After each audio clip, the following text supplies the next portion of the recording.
Good morning, Shabbat Shalom.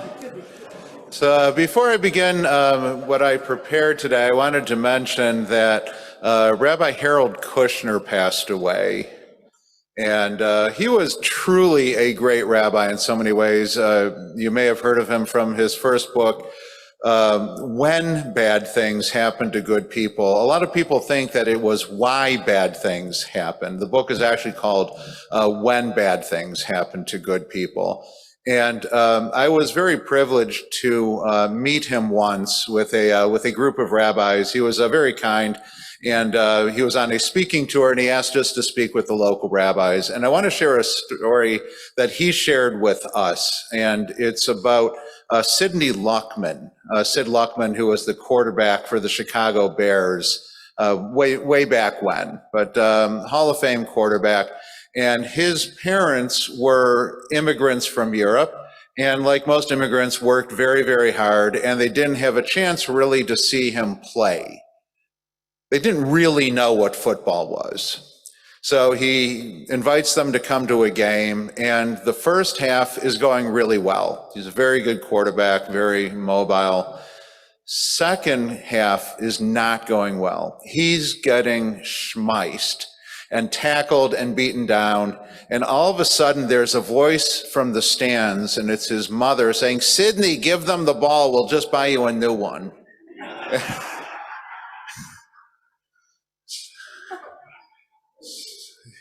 That was, Rabbi Kushner shared that story with us. So Rabbi Kushner, rest in peace, and your memory will continue to be for a blessing.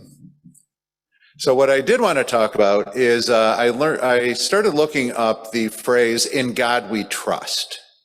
"In God we trust" is the official motto of the United States, and it's on money.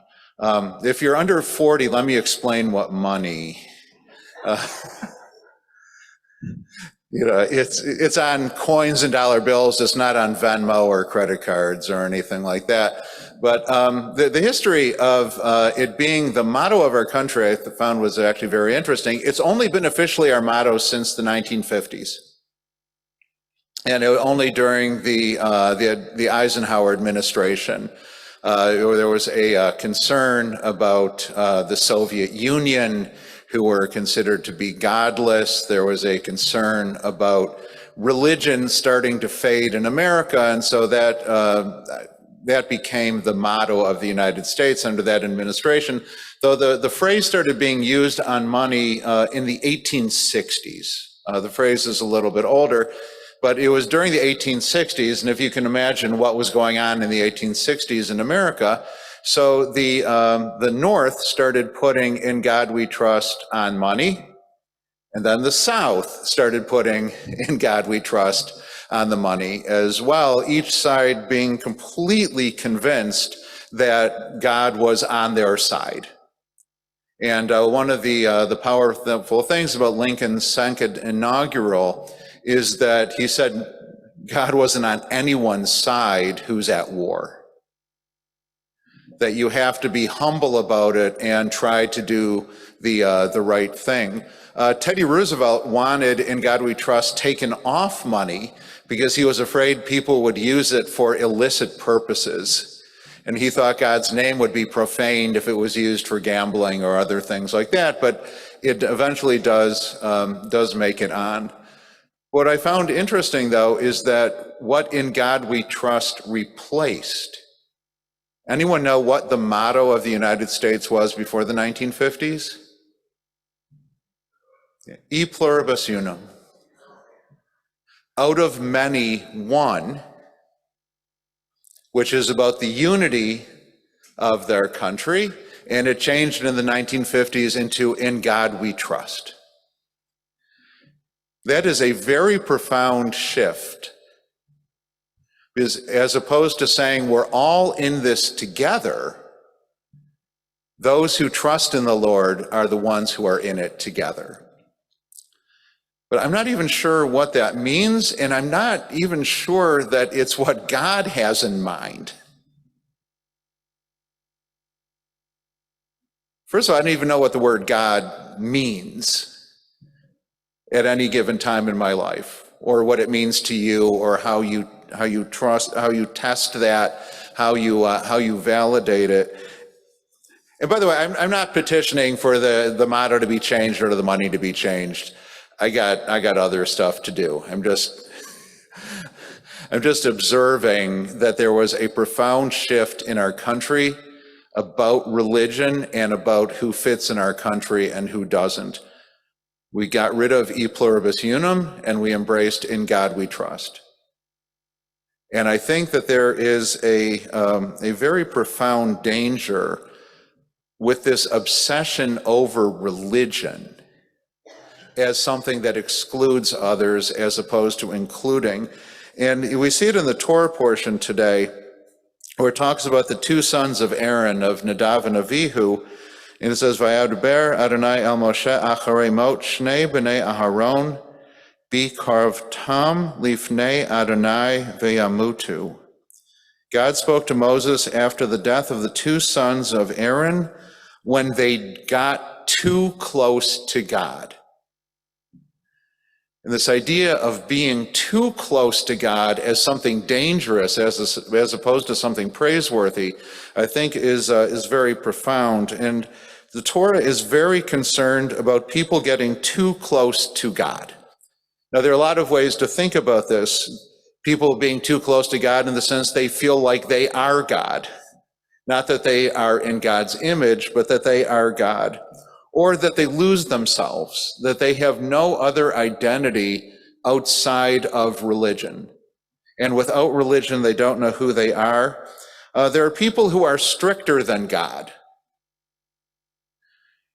Like, if you look in the Torah and then you look at some people's observances today, and you asked who wrote the Torah, they would say, oh, some slacker.